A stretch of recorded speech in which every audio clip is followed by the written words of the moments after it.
కృపామయ TV వీక్షకులందరికీ క్రీస్తు పేరిట శుభాలు వందనాలు తెలియజేస్తున్నానండి. దేవునికి లోబడి ఉండుట ఎలా అనే విషయం గురించి ఈరోజు తెలుసుకుందాము. ద్వితీయోపదేశకాండము 13వ అధ్యాయము 3వ వచనం. మీరు మీ దేవుడైన యెహోవాకు లోబడి ఆయనకు మాత్రమే భయపడి అండర్లైన్ చేసుకోండి. ఆయన ఆజ్ఞలను అనుసరించి 3వ మాట, ఆయన మాట విని 4వ మాట, ఆయనను సేవించి అనగా ఆరాధించి 5వ మాట అండర్లైన్ చేసుకోండి, ఆయనను హత్తుకొని ఉండవలెను 6వ మాట అనగా దేవునికి కట్టుబడి ఉండాలి. లోబడి ఉండుట అంటే కట్టుబడి ఉండుట. మా నాన్న మాట వింటాను అంటే అర్థం ఏంటి? ఆయన ఏం చెప్తే అది చేస్తా, చేయొద్దంటే చేయను, బండి దుడమంటే దుడుతా, ఆయన షర్ట్ ఆరెంజ్ చేయమంటే చేస్తా, ఆయన ఏ ఫోటో చూపిస్తే నాన్నగారు ఈ ఫోటో మీకు నచ్చితే నాకు ఓకేనండి, అరే చూడరా పెళ్లి చేసుకోవాల్సి నువ్వు కదా, మీకు నచ్చితే నాకు నచ్చండి, ఆ ఫోటో కూడా చూడాల్సిన అవసరం లేదు నాన్నగారు, తెలుసు కదా మీకు. మరి ఈరోజు నా లేచిపోయి వెళ్ళిపోతున్న వారు తల్లిదండ్రులకు విధేయుల అవిధేయుల? 100% అవిధేయులే. నాన్న మాట అమ్మ మాటే విననటువంటి క్రైస్తవులు దేవుని మాట వింటారా చెప్పండి? అస్సలు వినరు. వినేవాడైతే ఎందుకు లేచిపోతాడు, వినేవాడైతే ఎందుకు తాగుతాడు, వినేవాడైతే ఎందుకు బూతులు మాట్లాడతాడు, వినేవాడైతే ఎందుకు రాడు యూత్ రిట్రీట్, వినేవాడైతే ఎందుకు సండే స్కూల్కి రాడు, మాట వినేవాడైతే వినేదైతే ఎందుకు ఆరాధనకు రావడం లేదు? రాత్రంతా టీవీలో ఆ సినిమాలు ఆ ఫోన్లో ఏవో రీల్స్ ఇంకేమో షార్ట్లో ఏదో చూసుకొని సమయం అంతా అక్కడ వృధా చేసుకుని ఉదయాన్నే నిద్ర లేవలేక అమ్మ వెళ్తే సరిపోతుంది కదా, అమ్మ వెళ్తే అమ్మకి ఆశీర్వాదం వస్తుంది, మరి నీకు ఎలా వస్తుంది? అమ్మ బిర్యానీ తింటే నువ్వు తిన్నట్టేనా? నాన్న కూల్ డ్రింక్ తాగితే నువ్వు తాగినట్టేనా? ఎవరితో వాళ్ళు తాగాలి కదా. లోబడి ఉండటం అనేటువంటిది వ్యక్తిగతము, ఇది పర్సనల్, ఇది ఇండివిజువల్. మనిషి యొక్క పతనము ప్రారంభమైనది ఏదేను వనములోనే. ఎప్పుడైతే మనిషి అవిధేయత కారణంగా పాపము చేశాడో అప్పుడు దేవునికి దూరం అయిపోయాడు. ఆ రోజు నుండి ఈ ప్రపంచం అంతా కూడా ఒక యుద్ధ భూమిగా మారిపోయింది. క్రీస్తును అనుసరిస్తున్న నిజమైన క్రైస్తవులకు అపవాదికి, అపవాది వాడి యొక్క దూతలకు మధ్యన యుద్ధం జరుగుతున్నది. ఆత్మీయ యుద్ధం, స్పిరిచువల్ వార్. ప్రపంచం అంతా కూడా 800 కోట్ల మందిలో 300 కోట్ల మంది క్రైస్తవులు ఉంటే మహా అయితే 30 కోట్ల మంది నిజమైన క్రైస్తవులు ఉంటారు. అంటే ఇప్పటికిప్పుడు యేసుప్రభు వారు 2వ రకంలో వస్తే ఎత్తబడేది 300 కోట్ల మంది క్రైస్తవులు కాదండి, 30 కోట్ల మంది క్రైస్తవులు మాత్రమే కన్యక సంఘంలో ఉంటారు. గమనించండి, శేషం మాత్రమే మిగులుతుందని యెషయా అన్నాడు. అంటే 100కి 30% కంటే ఎక్కువ వెళ్ళరు. వీళ్ళందరూ ఇక్కడే ఉండిపోతారు. వీళ్ళు భయంకరమైన శ్రమల పాలు అయిపోవాలి. అప్పటికి కూడా యేసుప్రభు వారు వచ్చి సువార్తను ప్రకటిస్తారు. ఆయన ఎందుకు అప్పటి వరకు, ఎందుకు మహాశ్రమల కాలంలో ఎందుకు వెళ్ళాలి? దేవుడు సమీపముగా ఉన్నప్పుడు, దినములు బాగున్నప్పుడు, సంతోషకరంగా ఉన్నప్పుడు, ఆయన అందుబాటులో ఉన్నప్పుడు వెళ్ళొచ్చు కదా. డాక్టర్ గారు ఉన్నప్పుడు వెళ్తే చూస్తాడు. డాక్టర్ గారు వెళ్ళిపోయిన తర్వాత అయ్యో వెళ్ళిపోయారండి ఒకసారి ఫోన్ చేసి రమ్మనకూడదంటే వస్తారండి నీకోసం రాడు. ఆయన అందుబాటులో ఉన్నప్పుడే వెళ్ళి చూపించుకోవాలి. డాక్టర్ గారు జ్వరం వస్తుందండి, నాకు తుమ్ములు వస్తుందండి, దగ్గు వస్తుంది చెప్పుకోవాలి. ఆయన ఉన్నప్పుడే. అపవాది యేసుక్రీస్తుకు విరోధి, క్రైస్తవులు అపవాదికి విరోధులు. ఆ లింక్ చూస్తున్నారు కదా. మరి మనిషి యొక్క పతనము ఎక్కడ స్టార్ట్ అయిందంటే ఆదికాండం 3వ అధ్యాయంలోనే స్టార్ట్ అయింది. 17, 18, 19 వచనాలు చూడండి. దేవుడు ఆదాముతో, నీవు నీ భార్య మాట విని తినవద్దు అని నేను నీకు ఆజ్ఞాపించిన వృక్ష ఫలములు తిన్నావు కాబట్టి నీ నిమిత్తము నేల శపించబడి ఉన్నది నాన్న. ప్రయాసముతో కష్టముతో నీవు బ్రతుకు దినములన్నీ భూమి యొక్క పంట తింటావు. భూమి ముండ్ల తుప్పలను గచ్చ పొదలను నీకు మొలిపిస్తుంది. పొలములోని పంట తింటావు. నీవు నేలకు తిరిగి చేరే వరకు అనగా మరణమగు వరకు నీ ముఖపు చెమట కార్చి ఆహారం తింటావు. అంటే ఒళ్ళొంచి కష్టపడి పనిచేయాలన్నమాట. ఏమైందో ఏమీ ఫ్రీగా ఇవ్వడు దేవుడు. ఎలాగనగా నేల నుండి నీవు తీయబడితివి, నీవు మన్నే కనుక తిరిగి మన్నైపోదువు అని చెప్పాడు.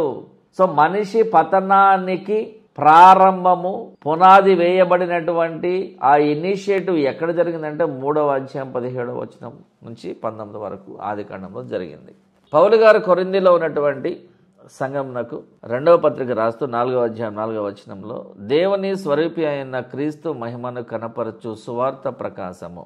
ఏమండి, the bright side of gospel, సువార్త ప్రకాశము వారికి ప్రకాశింపకుండు నిమిత్తము, ఎవరికి? భక్తిహీనులకు అవిశ్వాసులకు ప్రకాశింపకుండు నిమిత్తము ఈ యుగ సంబంధమైన దేవత అనగా అపవాది అవిశ్వాసులైన వారి మనోనేత్రములకు గ్రుడ్డితనము, ఆధ్యాత్మిక గ్రుడ్డితనము కలిగచేసను. ఇలా చూపిస్తే ఇది చెయ్యి అని, ఇది ముక్కని, ఇది చెవని, ఇది జుట్టని తెలుస్తుంది, కానీ వాళ్ళు దేవుని కుమారుడిని యేసుక్రీస్తుని నిజమైన రక్షకునిగా గుర్తించలేరు. అలా గుర్తించలేకపోవడమే ఆధ్యాత్మిక గ్రుడ్డితనము, స్పిరిచువల్ బ్లైండ్నెస్ ఇన్ ఇంగ్లీష్.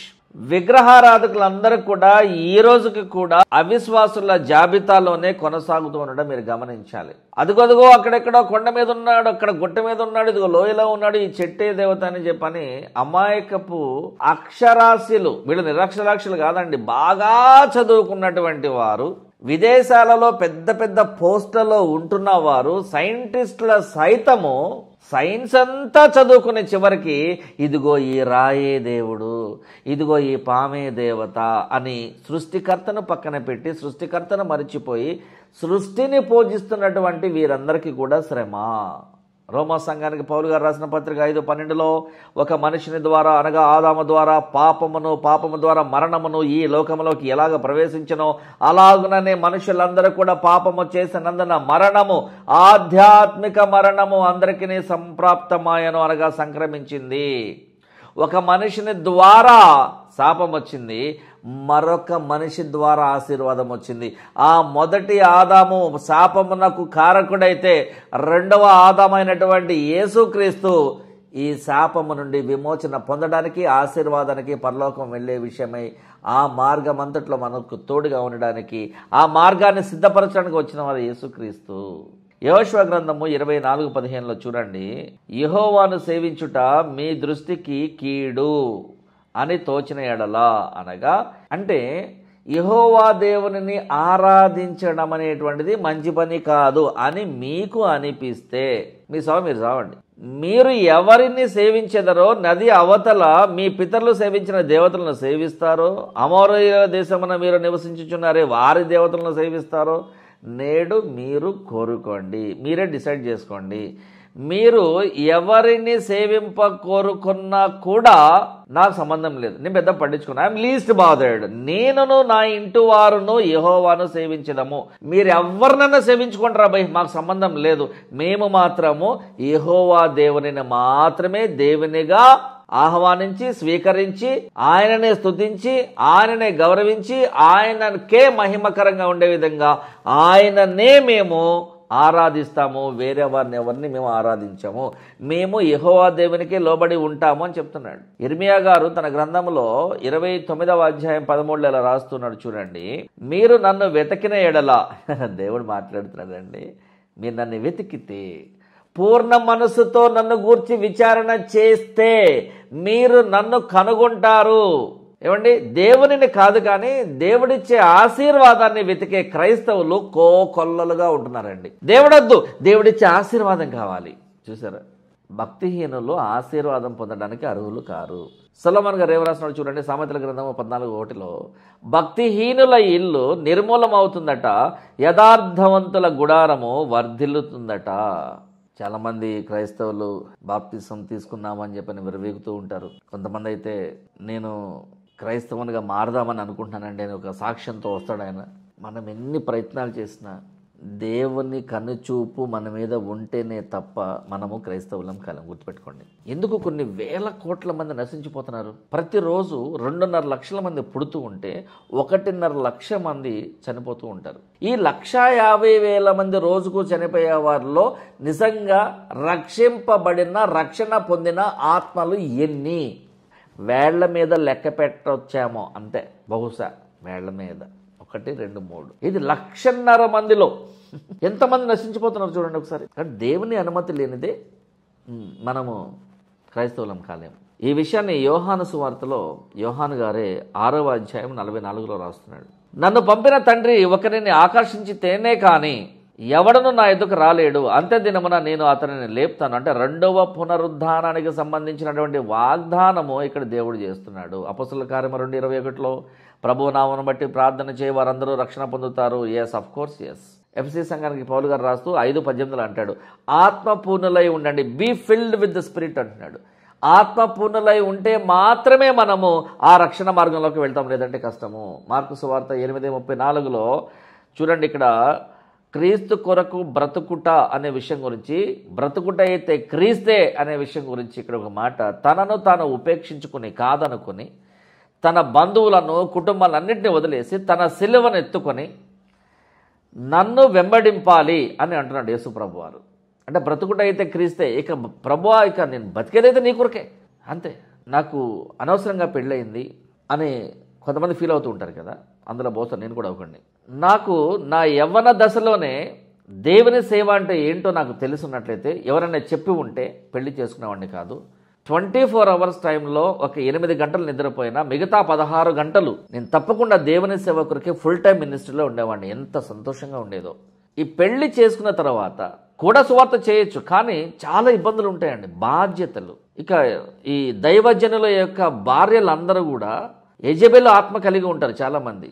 దేవుడు దేవుడు సంఘము సంఘం అని డబ్బులను తీసుకుని అక్కడ పెడుతున్నావు, మన పిల్లలు చదువేం కావాలి, ఇదొకటి. చాలామంది దైవజనులకు ఈ సమస్యలు ఉన్నాయి. మమ్మల్ని పట్టించుకోవా, ఎప్పుడు నీకు అదే పనా, చర్చ్ అంటావు, ఆరాధన అంటావు, అక్కడ మీటింగ్ అంటావు, ఆ ఊరంటావు, వెళ్ళిపోతావు, మరి మేమేం కావాలి, మమ్మల్ని రోడ్డు మీదకి వదిలేసావా, ఇదొక ప్రశ్న.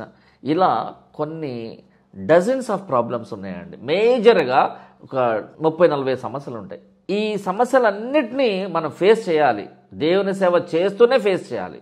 అసలు ఈ దరిద్రమంతా లేకుండా దేవుని కొరకు మాత్రమే పనిచేయాలనుకున్నటువంటి యవనస్తులు తమ శారీరక కోరికలను విసర్జించి మరిచిపోయి పక్కన పెట్టి నిన్ను నువ్వు నియంత్రించుకొని శారీరక కోరికలు విపరీతంగా పెరుగుతున్న ప్రతిసారి ఉపవాసం ఉండి ప్రార్థన చేసి ఆత్మపూర్ణులై మీరు దేవునికి లోబడి ఉంటే మీకు ఒక కమిట్మెంట్ వస్తుంది. అందుకనే the goal of Christian life ఏంటి, అసలు క్రైస్తవ జీవితం యొక్క గురి లక్ష్యము ఏంటి అని అంటే గలతీ సంఘానికి పౌలు గారు రాసిన పత్రికలో మనం చూస్తాం. 2వ అధ్యాయము 20వ వచనంలో, నేను క్రీస్తుతో కూడా సిలువ వేయబడి ఉన్నాను, ఇకను జీవించేవాడనైతే నేనైతే కాను, క్రీస్తే నా యందు జీవిస్తున్నాడు. నేనప్పుడు శరీరమందు జీవించుచున్న జీవితము నన్ను ప్రేమించి నా కొరకు తనను తాను సిలువ మరణమునకు అప్పగించుకున్న దేవుని కుమారుని యందలి విశ్వాసము వలన మాత్రమే జీవిస్తున్నాను. So the goal of my life is that I want to live for Christ. లూకాసు వార్త 6వ అధ్యాయం 22-23లో, మనుష్య కుమారుని నిమిత్తము అనగా క్రీస్తు నిమిత్తము మనుషులు మిమ్మను ద్వేషించి వెలివేసి నిందించి మీ పేరు చెడ్డదని కొట్టి వేయునప్పుడు మీరు ధన్యులు. ఆ దినమందు మీరు సంతోషించి గంతులు వేయండి, ఇదిగో మీ ఫలము పరలోకమందు గొప్పదై ఉండును. మత్తయి వార్త 5వ అధ్యాయంలో మనకి కనపడేటువంటి మాటలు. ఈ లోకము మిమ్మల్ని నిందించి మీ మీద అబద్ధముగా చెడ్డ మాటలలో పలుకున్నప్పుడు మీరు ధన్యులు, పరలోకమందు మీకు స్వాస్థ్యము కలుగును. ఇక్కడ చూడండి, మనుషులు మిమ్మల్ని ద్వేషించి వెలివేసి నిందించి మీ పేరు చెడ్డది అని కొట్టివేయినప్పుడు మీరు ధన్యులు, మీరు సంతోషంగా ఉండాలి. శోధనలు మహదానందమని ఎంచుకొని, ఎందుకు రాస్తున్నాడు భక్తుడు? శోధనల ఆనందం ఏంటండి? శోధనల కష్టాలు కదా, కష్టాలంటే నష్టం కదా, నష్టం అంటే ఇబ్బంది కదా, ఇబ్బంది అంటే ఇరుకు కదా, ఇరుకు అంటే అవమానం కదా. ఇది ఎక్కడ అసంతృప్తి అండి బాబు? ఈ అసంతృప్తిని తృప్తికరంగా తీసుకోమంటారు ఏమిటిది? మీరు బాధల్ని ఆనందంగా ఎంజాయ్ చేయమంటారేంటి మీరు? ఏంటి సార్ ఇది? మీరు ఎందుకు ఇలా అంటున్నారు? ఎందుకంటే శోధన వస్తున్నప్పుడు కృప అనే ఆశీర్వాదం కూడా దాని వెంటనే వస్తుంది. ఒక రైల్వే ట్రాక్ ఉందా, 2 ఉంటాయి కదండి, ఒక పట్టా పక్కన ఇంకో పట్టా ఉంటుంది, ఒకటే ఉంటే ఎలాగా? సో కృప వెంబడి ఆశీర్వాదము. పౌలు గారు, ప్రభువా యేసు ప్రభువా యేసయ్యా నాకు ఈ శరీరంలో ఉంచబడిన ముళ్ళుని తీసే ప్రభువా అంటే, వద్దు పౌలు, ఉండని, నా కృప నీకు చాలును, నీవు ఎప్పుడు బలహీనుడవో అప్పుడే బలవంతుడవు. అనదర్ ట్రాక్ పక్కనే వెళ్తుంది. శ్రమలు వచ్చినప్పుడు కృప కూడా.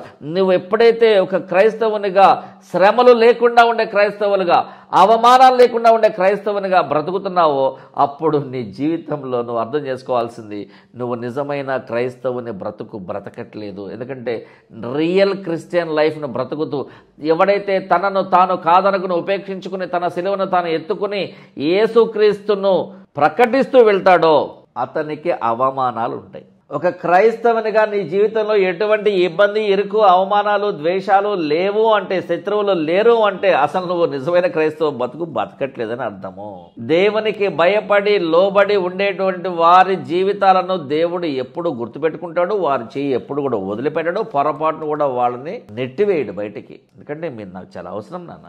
నన్ను వెతికే వారి కోసం నేను వెతుకుతున్నాను. కాబట్టి దేవుడు తనను వెతికే వారిని తన రెక్కల కింద కాపాడుకుంటాడని మనం గమనించి గుర్తించి ఆ విధంగా మనము కూడా దేవునికి లోబడి ఆశీర్వాదం పొందుకునే వారమై ఉండాలి. ప్రేమగల దేవా, కనికరమగల తండ్రి, నీకు లోబడి ఉండట గొప్ప భాగ్యమని ప్రవక్తలు ఎంతోమంది భక్తులు ఎంచుకున్న మాదిరిగా మేము కూడా ఆ దారిలోనే, ఆ మార్గంలోనే ఆ భక్తులు నిన్ను చేరిన విధముగా, అబ్రహాము గారు నిన్ను చేరిన విధముగా, మోషే గారు నిన్ను చేరిన విధముగా, దానియేలు గారు నిన్ను చేరిన విధముగా, యేసుక్రీస్తు ప్రభువారు నిన్ను చేరిన విధముగా మేము కూడా నిన్ను చేరుకోవడానికి మాకు గొప్ప అవకాశం ఇచ్చిన ప్రభువా.